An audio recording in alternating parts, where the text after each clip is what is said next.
Welcome to the Startup Grind. Julia Hartz has been a very successful person outside of being an entrepreneur. She held senior roles at FX Networks as well as MTV. She co-founded Eventbrite in 2006 with her fiance at the time, who's now her husband. Last year, Eventbrite did over $1 billion in ticket transactions, and they've done over 1 million events. So let's give a big Startup Grind welcome for Julia Hartz. Here we go. Thank you. Thank you very much. Hold on, I gotta get my headgear on. We're sponsored by Vitamin Water tonight. I wish. Kidding. Google for entrepreneurs, people. Hi. Hi, how are you? How are you? I had to make a Go ahead. stats, a factual. So Did we I did mess over that up? a million events just last year. Oh, wow. So I'm not one to brag, but I just want to say that we did $1 billion last year. 1 million events last year.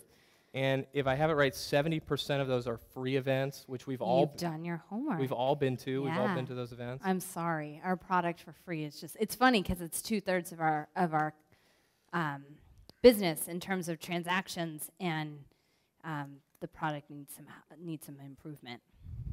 Well, the free product. We want to just dive right into it. Are the free product and the paid product are basically the same except for the payment fees, right? So let me tell you how the free product came about.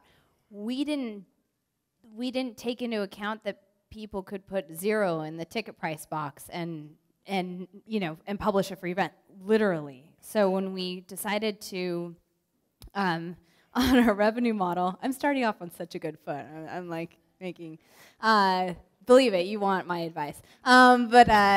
When we started out and we decided to start charging for our product, we deemed ourselves worthy enough. We picked the lowest fee we could find out in the market, and we used that, which is 2.5% plus 99 cents, and we just said we'd base that on the ticket price. So then people started to publish free events on the site, and we decided that would really piss our competitors off because it was free to use a free product, or it was free to host free events, and so we sort of had a lot of glee in that. And then it started to generate enough activity that it actually became this flywheel of growth where, in our wildest dreams, we could create a virtuous cycle where organizers published events and attendees found those events and shared those events with friends and bought tickets, whether it be free or paid, and converted back into organizers. And that's what happened. And so free is a huge part of our momentum and our business model. Yeah. And I think you'll see us in imminent due time. Does that make sense? Be able to create a better experience for people who host and attend free events. Well, this is a great lesson, especially for entrepreneurs. Who here is in a company with less than 5 people? Raise your hand. Okay. Actually, that's less than I would have thought. But is you're just getting started, testing your business model, and not saying, I'll figure it out later, but having that built into the business, and then you have this viral distribution component that, okay, maybe you didn't think about it at the first day, but you quickly realize that this will fuel the growth of the paid product, and so you put the 70% of your resources of the website, you're okay with using that as basically like marketing and distribution and building your mission, and to then drive revenue on the smaller portion. That's right, and I think for us, actually, remember the day when we were inspired by this notion of building this virtuous cycle. It was actually directly from Jeff Jordan. So he came in and we talked about Open Table, and we had this sort of like moment where we all sort of fell in geek love, or at least we fell in geek love with him. I'm not really sure how he felt about us, but he started talking about the model at Open Table, and it just it sounded eerily similar to what we had been seeing happening on our site and through our users' behavior. And I remember that point because we thought, gosh, if we could only fuel that, how killer would that be? And then it happened. And so you just discovered it, complete accident? It was like the secret. Sorry. No, does anybody get that? No. We imagined it, and then it happened. No, the business model for us has always been really easy. It's a transaction, fee model. It's standard. I don't think it's the most inventive thing that we've done, but I think that it, by holding that very, by holding our steady on the low ticket fee and not ever raising our fees, I think that has been something that we haven't seen people do or be able to do because they haven't been doing what we do at scale. But I think for us, as we think about monetization, it certainly doesn't look like raising our fees. I mean, we think we actually, it's everything Kevin and I can do to not just stop charging for the product. Yeah. Just curious, how did people do free events before Eventbrite? So people did and still do use things like Evite, now Paperless Post, who's actually a partner of ours, or email, Facebook, those types. Yeah, those types of platforms I think work pretty well for the casual free event or free gathering where it's a social event like a barbecue or a birthday party. I would still say that is more appropriate to use than Eventbrite. Where we see traction are the crossover events. So where you're looking at, thousands of people coming to a free event, where you really do need to manage the promotion and the management of those ticket buyers, transactors, or large festivals or events where you're building brand awareness, you're not charging. So much so that 2/3 of that 1.1 million were free last year. And the $1 billion just represents 1/3 of our entire business last year. So it's a big deal. Well, 700 of those million are startup grind. There you go. Right there. Blip. 700. Wow. So tell us, where did the original idea for Eventbrite come from? Yeah. So way back when Kevin and I decided that actually when I wanted to take a traditional job in San Francisco, and Kevin came screaming in and said, "I have a better idea," which was instead of making a little money working on someone else's startup, I would make no money working on our startup, and we would put all of our money into the startup. It makes sense. Yeah, totally makes sense. Math. It was there, and it was then, and where I realized, serial entrepreneurs are insane. We know that, but eternally optimistic oftentimes, and so that is infectious. And for me, it was really, I was not the entrepreneurial kid. I did not have a lemonade stand. I was a ballerina. I'm very good at getting in line, doing what I'm told, pleasing people, etc. And so for me, it was a huge leap, and where we connected. So we come from very different backgrounds, Kevin and I, in terms of what we're good at and sort of how we approach problem solving. The thing that we connected on, besides each other. No, I'm just kidding. The thing that we connected on around the business was really the idea that there are these incumbency markets where these huge, dinosaurs that gouge customers, provide very bad customer service, and have little to no innovation, right? And so that's a classic tale. It's sort of the innovator's dilemma, and we looked at ticketing as being that obvious opportunity to democratize ticketing, but we don't know anything about ticketing, and I would say we know this much at this point. It was more about how could we use technology to make something accessible for anybody.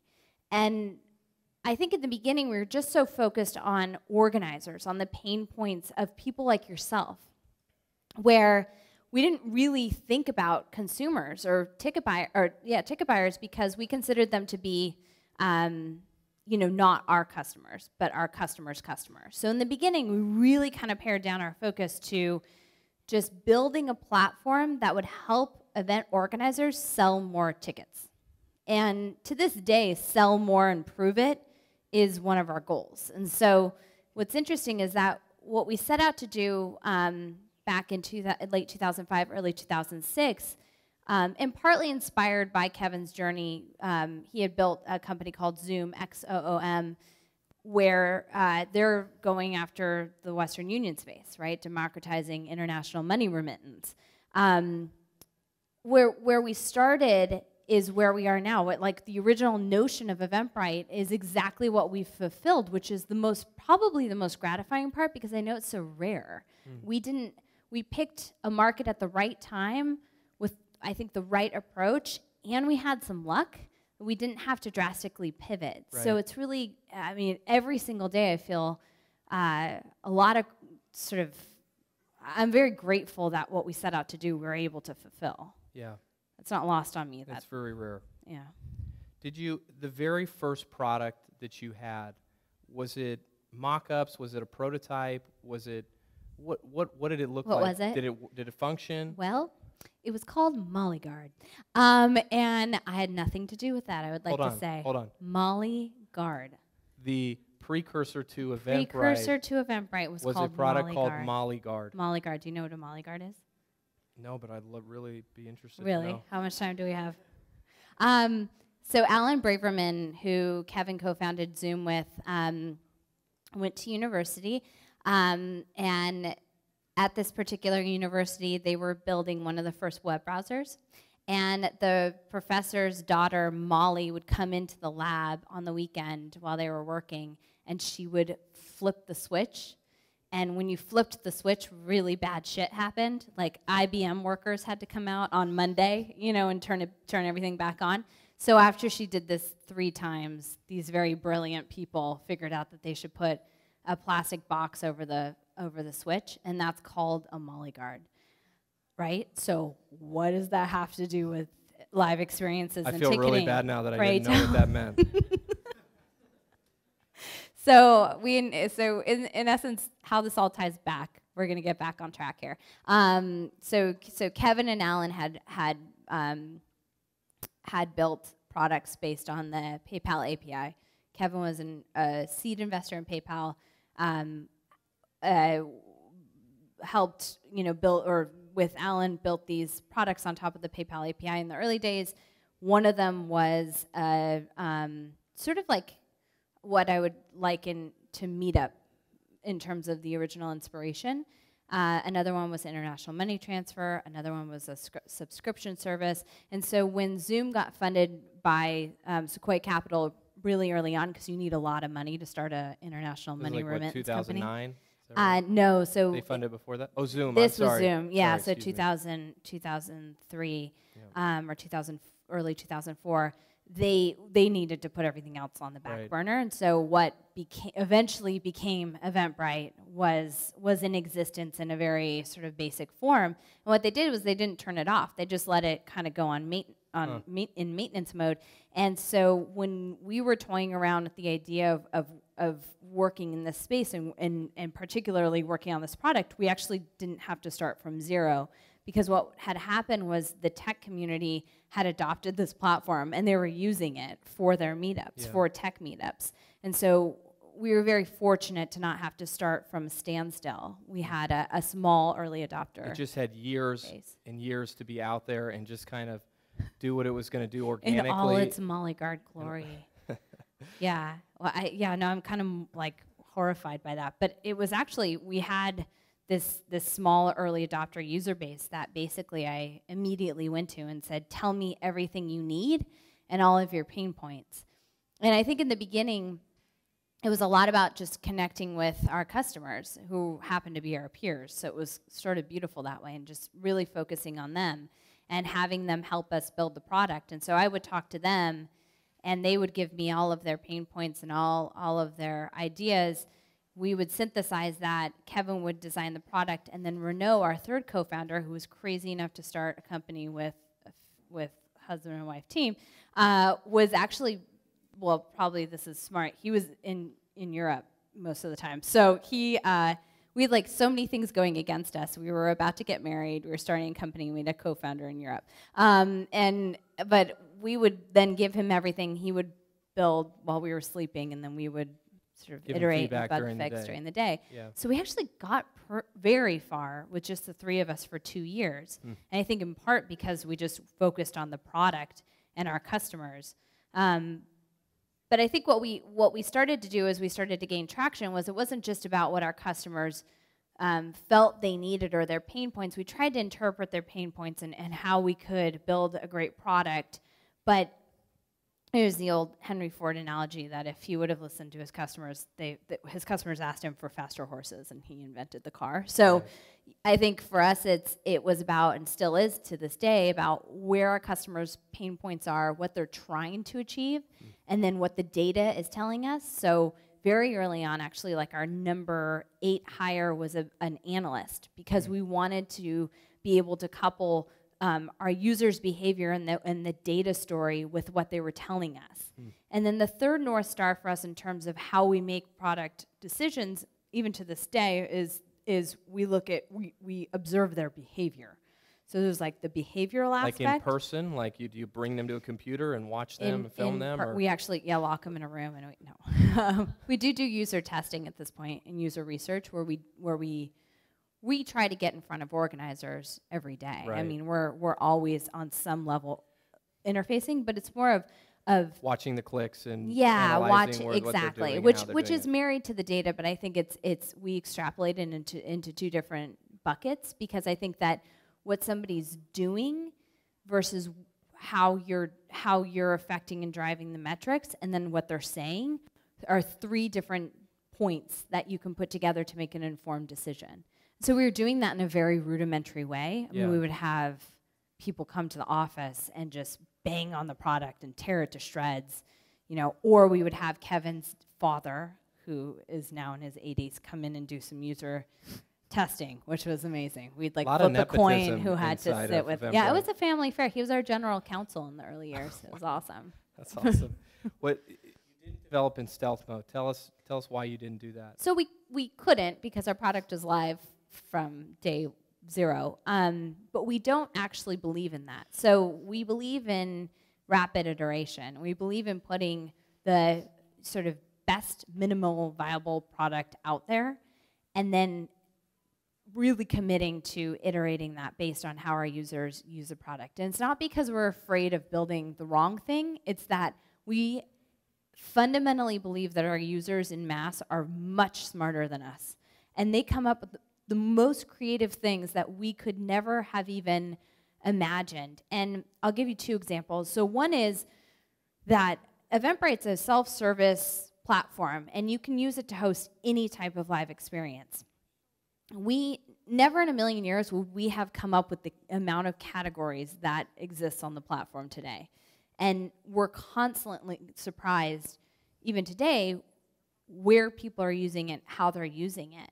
And that's helped us create this scale where we have, we're a multi-category e-commerce business with, it feels like an infinite amount of categories, but I would say hundreds of different types of live experiences. And then what happened recently is that we actually did a fairly big product launch where we released reserved seating capability. And instead of just adding this on as like as an add-on feature, it's built into the core product, but we did a lot of things differently in developing this product, and we took our time. So it took us, maybe 6 months to really get it to where we wanted, where it was even minimal viable product. Yeah. And we put it out there, and it doesn't have all the capabilities that we would need to go disrupt Madison Square Garden. It answers the needs of the long tail, who are our core customers. But strategically, we wanted to put it out there in the wild to see how people used it. Yeah. So today, in itself, we kind of view it as its own little startup, because it's 56 days old. There's like 6 people who actively built it. There's many more people who helped promote it, of course. But it just passed $1 million in gross ticket sales. I'm sure I'm totally not supposed to say that, and that brings me a lot of happiness. No one's tweeting with the hashtag startup grind. Go for it. It's fine. You're totally fine. But it's not. It's So less exciting is the momentum that we're seeing in such a short amount of time. More exciting is how people are using it. So people are using it for campground reservations or chalk art expos or like fashion shows around pools and crazy stuff that we didn't even think of when we released the product. We thought galas, concerts, theaters. So I think the lesson there is that, letting your users really kind of create what they will from this open platform can be incredibly insightful, and it can also help you just create a better product overall. So now we take all of that. I think we could have gotten, well, we did get through user research, but you really can't get until it's out in the wild, you really don't know how it's going to be used. Until you're actually getting people testing it, trying it, getting real, honest feedback. Right. You don't know what's going to happen. Right. So now we're using that to release our next version later this summer and then in the fall, and that, we have actually changed what we're building based on how people are using it. I like to say I spend more time on Eventbrite than anyone in the world. The customer service on Eventbrite do not agree with me, but I try to convince them by not raising my voice and telling them that I do. But Eventbrite is very good at certain things, and you're not as good at other things. But I think the things that you're good at, you're great at. You nail 100%. No, I've never had a credit card stolen on Eventbrite. I've never had a transaction on Eventbrite not work. Right. The website's never gone down. And I wonder in the early days how you decided which features you're going to build and really focus on those things. How you made those tough decisions versus saying, you know what, like, oh yeah, we should put that in there because a few people are asking for it. But no, using your product, my observation is that you said, look, we can't be everything. We won't be great at everything, but the things that we'll be great at, we will be world-class, perfect, 99.9% of the time.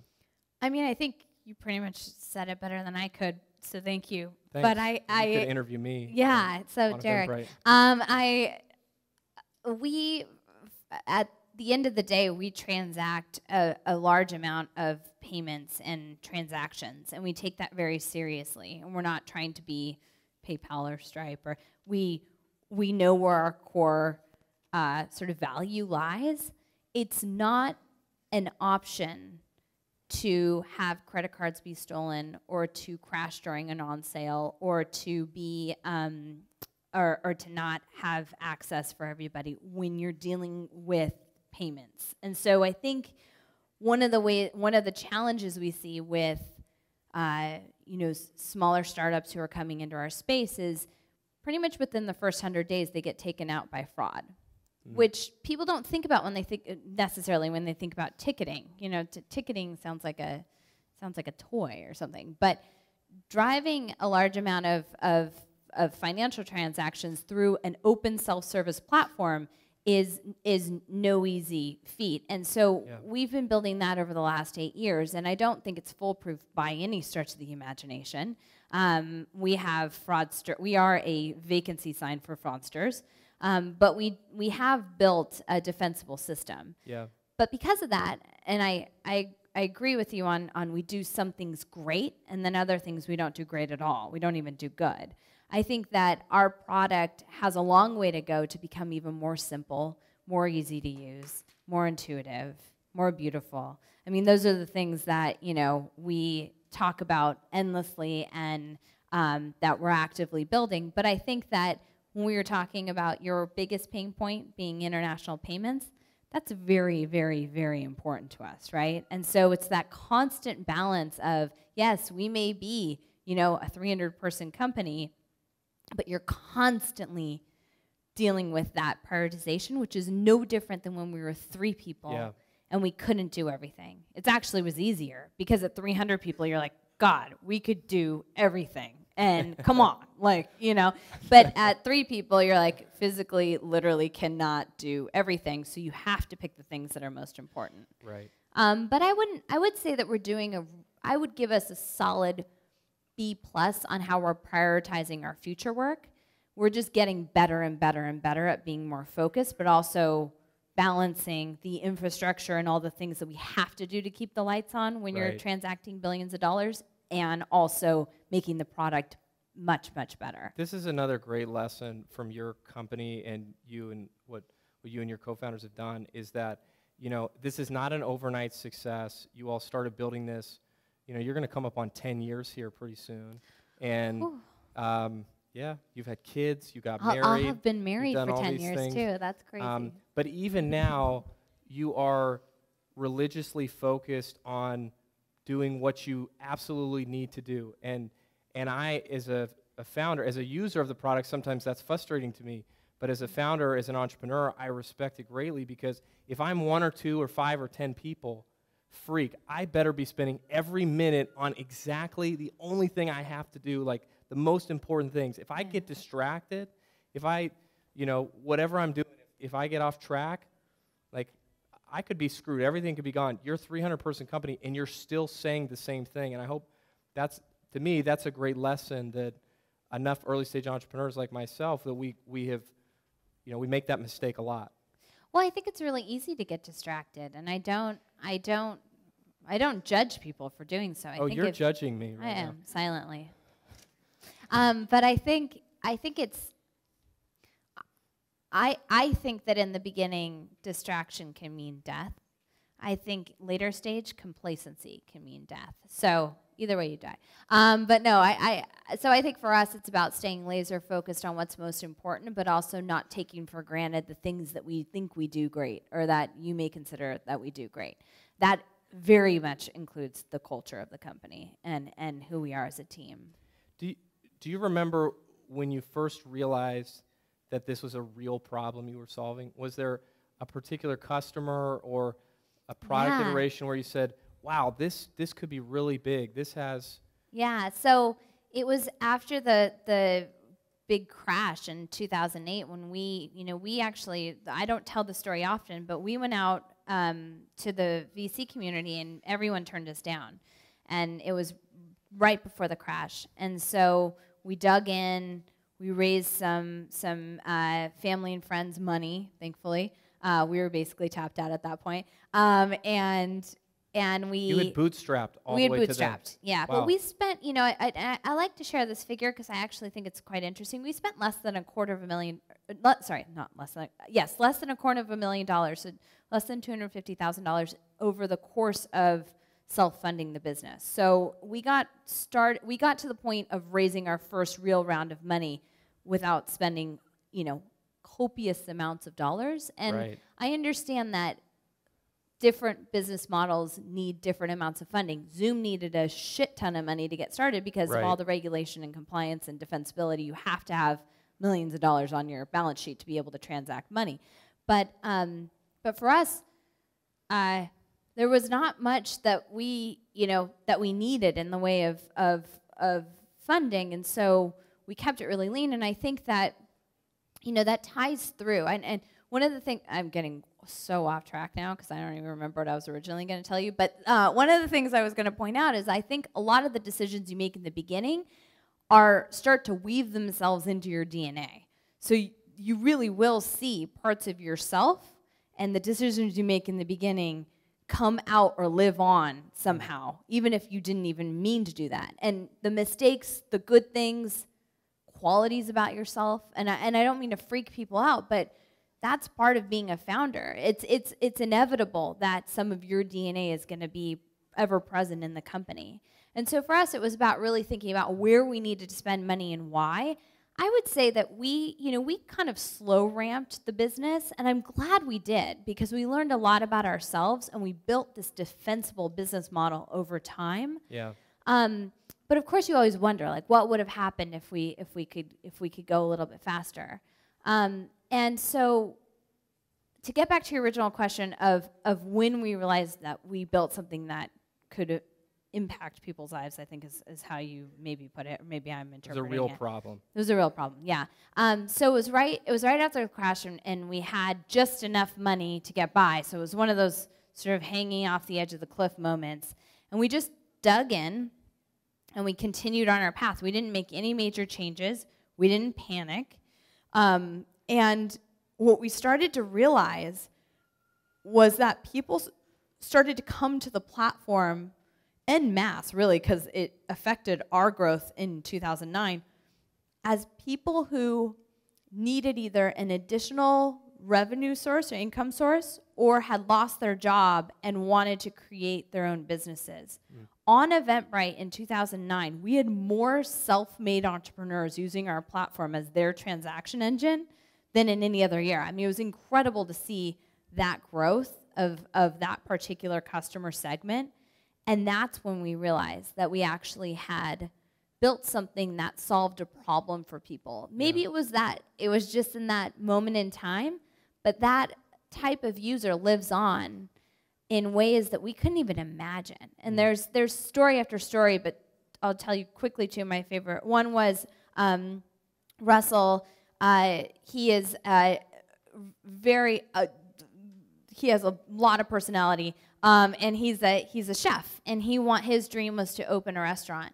And what he did was start these underground dining events called, his code name is Dissident Chef, and he started it on Eventbrite, and he built this business over time. And 4 years after starting his events, he opened his restaurant. And that was incredible. We were there. I mean, it was like it felt like family. You know, like it was an incredible moment to see that he had achieved his dream. He made us pay for dinner, definitely. Okay. Yeah. So not exactly family. Oh, I guess some families are like that. Yeah. So anyways, go ahead. Sorry. And then the second person is a woman named Bibby, who we like to point to a lot because she's a force.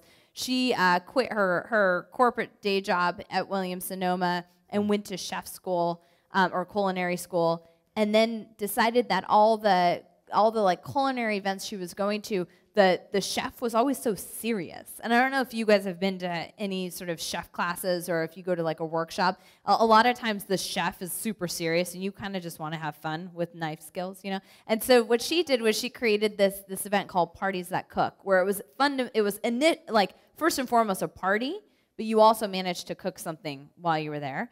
And in the last 3 years, she's had like over 50,000 guests in a bunch of different cities and has built this incredible business solely on, and she started with Eventbrite, still on Eventbrite. So I think those are the stories that really fuel us and make us feel like we are making a difference in people's lives from an organizer perspective. I really want to talk to you about company culture. I want to ask you about one more question on this subject.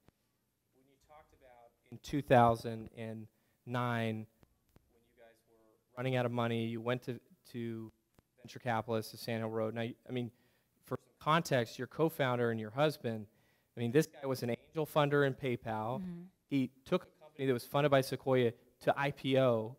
Mm-hmm. So, first of all, this question is, if you'd spent all your money and it was $250,000, maybe does he have a gambling problem or something? Had he spent all the money somewhere else? But outside of that, I wonder, like... Yes, it's called investing in startups. Okay. It's gambling problem. But I wonder, like, when you hit that point and you went back to friends and family, like, how is it that this team and you all, and with your track record, how is it that you couldn't raise money, even in that time? Yeah. And I remember it, that's, No, it's hard. It's actually, not to sound overinflated, but like, it's hard for me to believe now because... I mean, if you guys, it wasn't that long ago, the sky was falling, like the world was ending. And I think that there was question in how we were going to continue our customer acquisition and distribution model. That was really the biggest question. And it was interesting because at the end of 2008, we were just starting to show, or in 2000, it was early 2008 that we went out to the VC community. And by the end of 2008, we had shown this very interesting inflection point where social commerce started to play a strong role in our business in terms of transactions derived by social sharing. Well, I mean, we started to see this phenomenon where surprise, surprise, people like to share which events they're attending, and people like to go to events with their friends. And so this was actually sort of the antidote to that question of, well, how are you going to continue to grow, your customers? So I think that was one of the biggest questions they had. Yeah. But what we did was we left everyone with our 2009 business plan, or what we had planned to do in the next sort of year. And when late 2009 rolled around and we were ready to go back out and take another crack at it, everybody had our plan. And this is a testament to sort of how Kevin operates. And we had beat the plan. So we actually didn't sandbag the plan, which this could have gone drastically wrong. Right. So we set our targets, all in earnest, aggressive plan, and we had beat the plan because of that whole effect. You know, that we were sort of rising out of the ashes and seeing the strong growth, and then also the social commerce piece.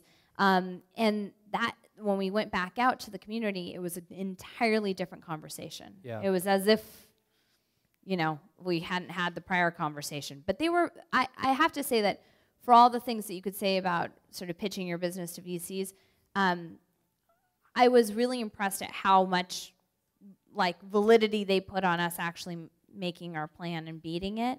And so the dynamic of the conversation changed. And so if I were to apply that to a different scenario, or if we needed to raise money right away, it's not lost on me that we were fortunate that we got to bootstrap our company. That felt like a fortunate thing. Right. So I know that's not the case in most scenarios.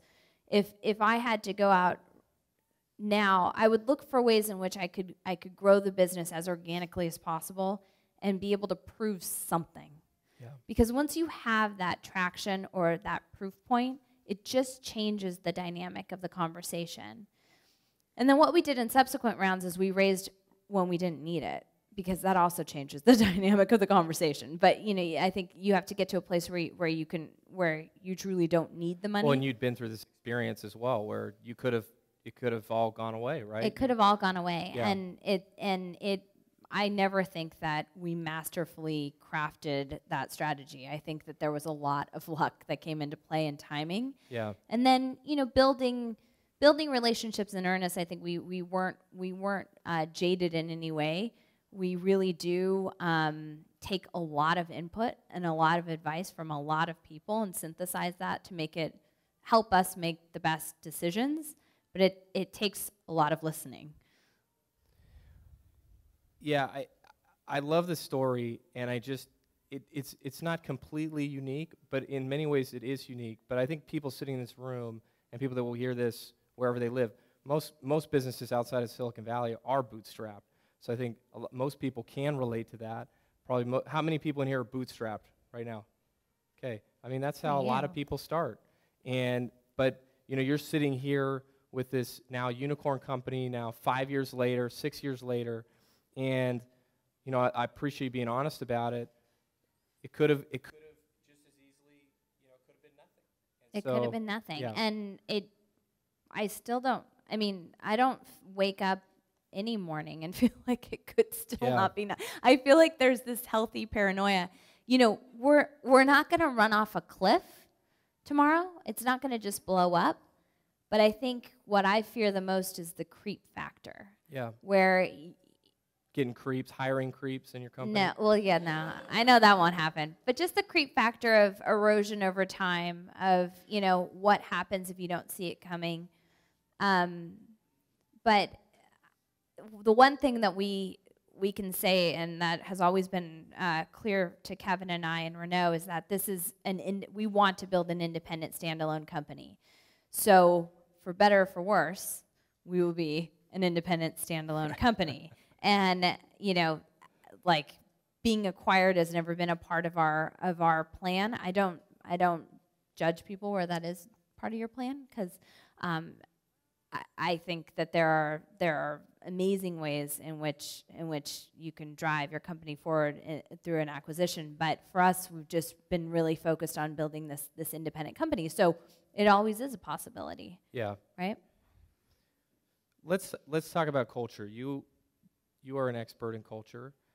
Tell us what culture is, and tell us, when should a startup start thinking about culture? How should they think about it?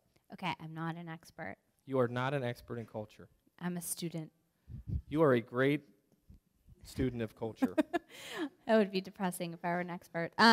So It was right around when we raised that first round of funding, and we raised it with Sequoia Capital. They were our number one choice because we had worked with them before and felt that they would be great partners. And so we raised $6.5 million at the end of 2009. And at that point, we were 4 years into the business. So we knew enough about ourselves and about the business to know where we needed to go and who we needed to bring onto the team to get us there. And so we all did our sort of back of the envelope, you know, here's who I need and this is what I need. And we were a team of 30 at that point. And when we added it all up, our plan called for us to grow from 30 to 100 in less than a year. And that was the first moment where I was just paralyzed with fear. I mean, because all I had seen around me were these startups going through hyper-growth phases and coming out of it, like having to make big, messy decisions like layoffs or having a culture that they didn't intend to create or losing their identity completely. And for me, it was pretty simple. It was like 30 was a team, 100 was a company. And I had no business operating a company. And the story, I tell that story a lot because that was really, for me, the inflection point of deciding to focus on people. The story I don't tell often is that I myself was having a moment where I really wondered, you know, on my worst days, who's gonna like, you know, be like, hey, yo, so you're the CEO's wife, like, you know, you should go get a day job. Like, what are you doing here? How, you know, and I had those moments where it was like, how am I driving impact? How am I creating value here? What business do I have operating this company? I've never done this before. And so I had that moment where I didn't want to stand in the way of brilliance. I didn't want to be another person that decisions had to run through. That was not, I felt for Eventbrite the way I felt for my firstborn child. I mean, literally, these girls will grow up with a third sibling of hundreds of people, and it will be the most effed up reality ever. Name Mollyguard. Mollyguard. They'll be like, damn it, Mollyguard. But I truly feel the same way for the Eventbrite and the Britelings and for my children. And so in that regard... And Britelings, that's what you call... The Britelings, yes. I don't feel like the Britelings are my children. That is a very important distinction to make. I'm not... You're not the mother Briteling. No.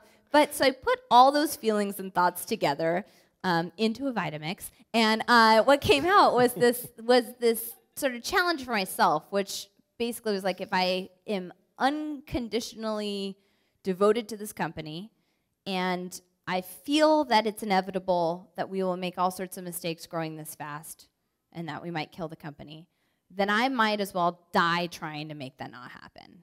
And then I was like, okay, so now what do I do? And I was able to raise my hand and say, you know what? I think that 1/3 of the founding team should just be focused on people and not culture, because I don't know the first thing of, like, if I dictated the culture, believe me, it would not be pretty. I mean, it would be all sorts of crazy. But if I focused on people and putting people first, or making sure that in every decision we made, of which I had this unfettered access to have a voice in, that I would be the one to make sure that we were putting the people before the company. And by the way, the company before the founders. Yeah. And so that's kind of where I started. And that was the beginning of the journey. But also, in a way, that was sort of the beginning and the end of my direct involvement. Because the second thing I realized was that I didn't want to create the best culture or the coolest culture or the most fun culture, the zaniest culture. I wanted to create a sustainable culture. So I wanted to create something that would help us through the highest highs and the lowest lows. And I wanted to create that place where we could all come back to center. And that's what was most important to me. So then I thought, well, how do you create a sustainable culture? A sustainable culture has to be created by the people. So that's why I said, like, my involvement kind of began and ended there. I did what was hardest for me, which why is that? Is it because you can't force people to do things over time? Well, I think first you have to look at who you are. So when you're starting out and you're 1 to 5 people, you are the culture. There is culture from day one. So parts of you and how you operate and the decisions you make now are going to be present in your future culture. I know I'm making sort of a bold statement, but I cannot see how that doesn't happen. Right. And then as you grow as a team, the things you do and the way you operate and how you engage is your culture. And so when we were a team of 30 growing to a team of 100, I sort of had to quickly figure out what parts of the culture we wanted to hire into and what parts, if any, that we wanted to try to not hire into or purge. Now, we didn't really purge anything because I sort of took a purist view that like whoever we were, we were. Yeah. And we couldn't fake it or buy culture or build it overnight. We were the culture. And it's very Zen Buddhist. We are who we are, we are the culture. But it's true, and I think if you're honest with yourself about that, and you do want to amplify that, you can, and that's what happened. We started to amplify the tenets of our culture that we knew we embodied, currently embodied, not who we wanted to be, but currently embodied. And then we hired into that, and we amplified that. So what are the downsides of that? Well, sometimes I think Eventbrite is too nice. Our culture is not one where you can sit in a room a la Amazon and tear each other to shreds and it's all good. That's like when somebody says, like, what are your weaknesses? It's like, I work too hard. Yeah, I work too hard, or I'm just too nice. Too devoted. Too devoted. Let me try to put it a different way. What are you embarrassed about what that needs to improve? Not that you're embarrassed, but what really could you guys there improve is a on? founder that's like, so many things I think we could improve. Direct, honest, frank feedback is something we've had to just absolutely work on in earnest, explicitly. Like it's not something that comes easy to a large portion of the team, and I think that's because we're a young team, and I think it's because we have this thing where we all kind of love each other and want to be friends, and that can manifest itself in not a great way when you need to keep raising the bar and you need to have difficult conversations. Right. So we've actually been working on that explicitly at the Brightland for the last 2 years. So we've gotten a lot better at it, but it's a skill that we've had to hone. You've talked about crystallizing the vision and then making sure it's compelling enough for the team to then go follow and to do. I wonder, when do you feel like you crystallized the Eventbrite vision? Was it last year? Okay, last year. So that's what? 7 years into the company. Yeah. Okay. Yeah. So let me tell you about that. How do you impact? So there's this really interesting lesson I learned where it was very clear to Kevin and I felt the rest of the company of what we were building and how we were going to build it and why it was important. But it turns out, not until last year did we explicitly put that into words, like pen to paper. And it was so difficult to do that. It felt not unlike birthing a child. I know that you just had a baby, so I just wanted you to have that visual. But it was so difficult. And when I unpacked that and kind of unraveled that in my own head, I realized it's really hard it's easy to know what your philosophy is. It's really hard sometimes to be explicit about it. And for me at least, and this is totally personal, I had a fear that once you put the pen to paper, it's already irrelevant or stagnant. And that you would not have freedom to evolve your philosophy. Right. So there was a fear there. And what I realized was that we got pretty far without doing that work and taking that leap and trusting the team to be open to it evolving. And it seemed like such a silly thing after all that time. So for us, it really became why is this important? Why is what we're doing important? And for us, our vision is to bring the world together through live experiences. And I can go into sort of all the nuances around that, but it's very basic, but also profound that human connectedness relies on us being able to interact through live experiences in the offline world, right? But making that a compelling story for the company and for the people who are thinking about joining Eventbrite and for you guys is still a work in progress. I think the how and the what is always really easy. We're building a global marketplace that people love. We are a multi-category e-commerce business. You know, instead of books and CDs, we sell live experiences. Yeah.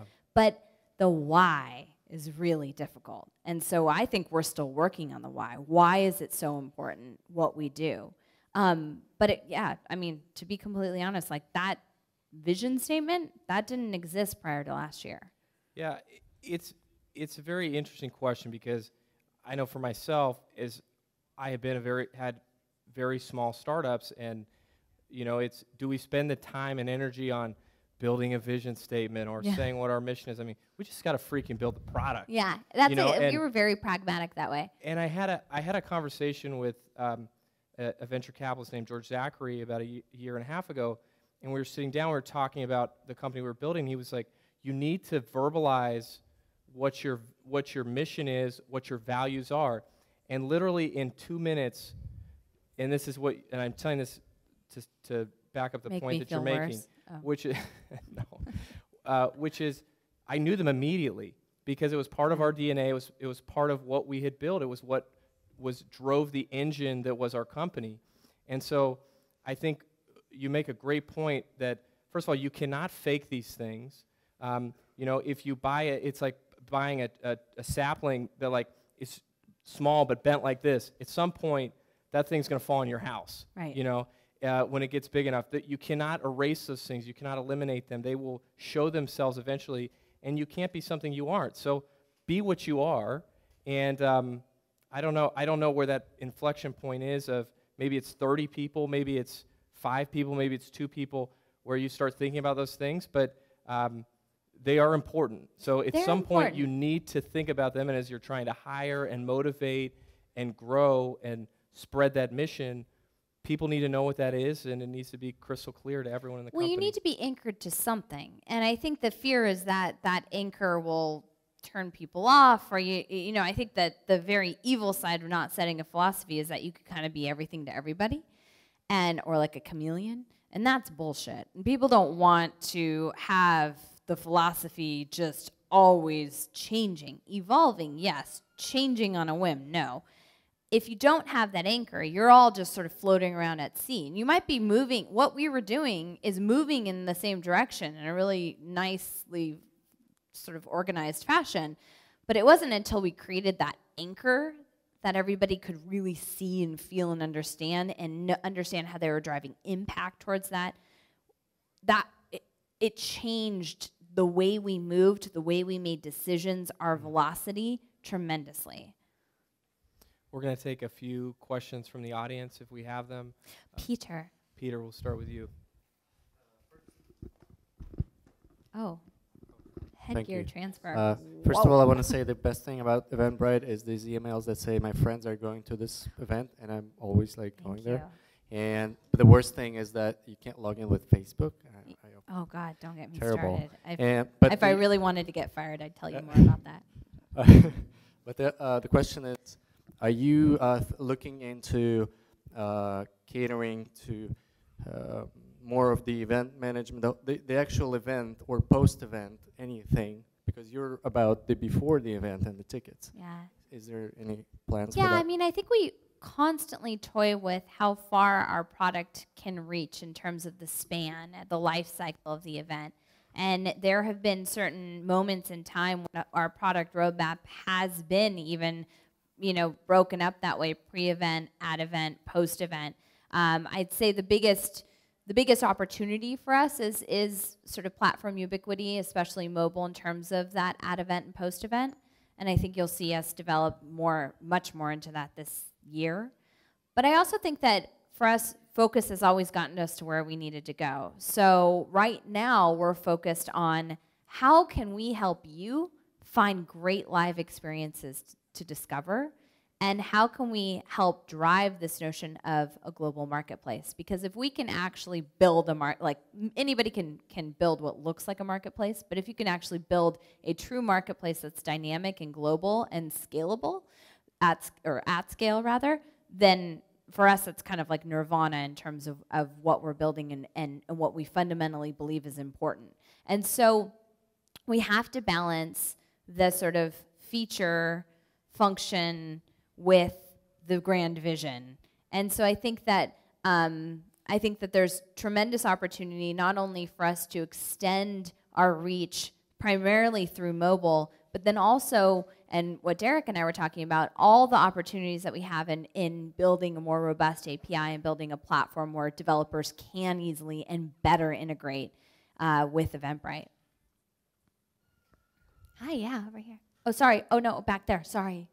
I'm not following the rules. He has the mic. Thank you. Hi. Thank you for Eventbrite as well. I've been using it for about 3 years. Thank you. Yeah, and it's generated like a ton of revenue for me, and I've had to pay taxes on that because you guys sent out a 1099K. So Oh. it put me in a tax bracket I had no business being in. But I'm speechless. I can give you the email for our CFO, and we can talk about that actually. And No, so not to one make of the light one of the issues I had was I was actually went through your support and then tried to get info about the 1099K and then how to handle all that. And I realized that Eventbrite, kind of like what Derek was saying, the customer service is one of the things that does still need some work. And I was wondering, do you guys have plans on having maybe someone that will work with event producers to put on better events and maybe have more like personal concierge service, similar to maybe Google AdWords? Yeah, so, like any startup, a lot of the scale and the growth doesn't come without its pains, right? So we've always prided ourselves actually on having a great customer support. So the fact that it was not great for you is a good piece of feedback for me. Our team is around the corner now at 155 Fifth, and the bulk of our customer support team sits in the middle of our office, and it's always been that way because we feel like they are the beating heart of Eventbrite, and our connection to our customers is really, really important to us. I think when you marry payments and transactions and taxes with what we're trying to do in terms of Eventbrite, the love brand, there's always going to be tension. And I regret that you were at the not great part of that equation. But we're also looking at how can we extend the Eventbrite sort of what we want to build in terms of our connections with customers outside of just, Eventbrite HQ or Eventbrite headquarters, because we're not hitting the mark in being able to service everybody from an organizer and an attendee perspective, and then also from a higher level perspective, like bridging the gap between what we have in account management, working with bigger customers, and what we have on our organic side where you're just calling an 800 number. So I think you'll see us evolve over the next 12 months. We've just opened actually our second US office in Nashville and hired about 30 people there. And they're going through what I would arguably say is better training than the people in San Francisco have gone through, because we've learned so much. And I'm hoping that over the next year, you'll see a shift in sort of how we handle different issues, especially when it comes to payments-related issues. I thought originally you were saying thank you because she built a platform that allowed you to make enough money to have a tax issue in the first place. So I think that's a different way to look at it. I feel like you're paying regardless. I mean, yeah, I think the other problem with the events is they're also different, and so it's not like a one-fits-all solve this problem customer service. And so I think to me the customer service has always been very responsive. It's just you've got all these different events doing different things. They require custom solutions, which is hard to deal at scale. So yeah, I mean, I'll say one more thing. So for us, it's not just looking at customer satisfaction in terms of people who contact Eventbrite. So that's in the 90 percentile. But more looking at our net promoter score. So how many people know NPS?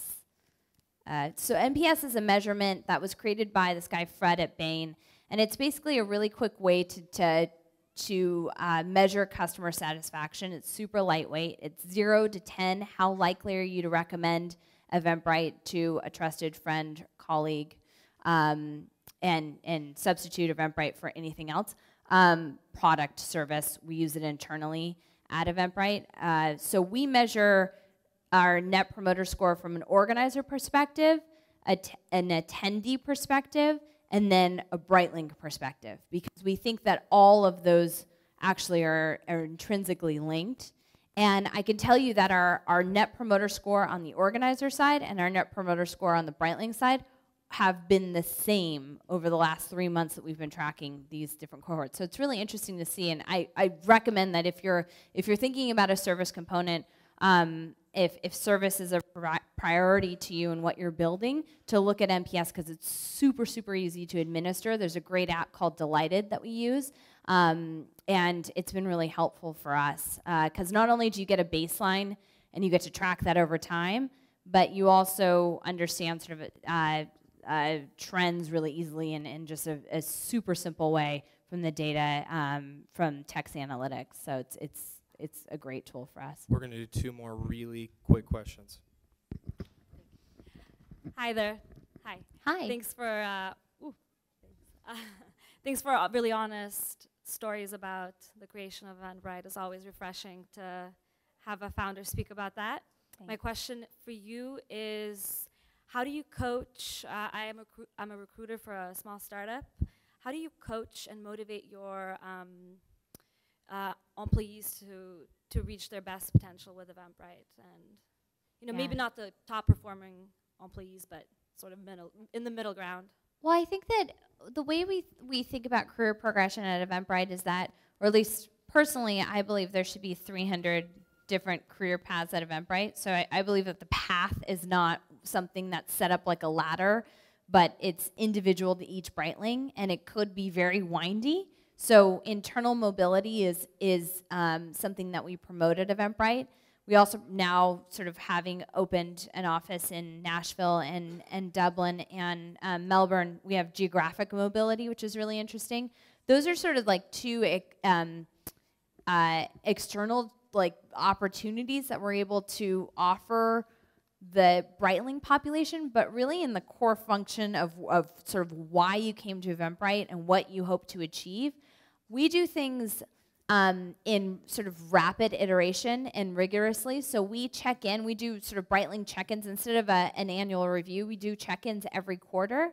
And we look for opportunities for people to be taking on great challenges. So if we're showing that, 20% of the company is just hitting it out of the park, well, that means that 20% of the company, could be stretched to take on more challenges and to grow their own careers. And it's very important for us to be developing our leaders to understand how to help people figure out their path.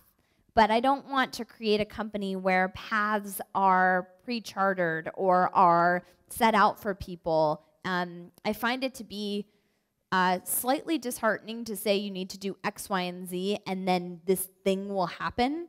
But I find it to be helpful to see people coach their teams through challenges and to set targets and goals, and then go from there and take on the next challenge. And that's what has really helped us kind of create this high performance culture amidst this really happy group of people. But that didn't come about until like 2010. That has been a fairly recent area of focus for us, and something I think I wish I would have thought of when we were 30 people versus when we were 200. Let's give Julie a big round of applause. Oh, thank you. Thank you so much.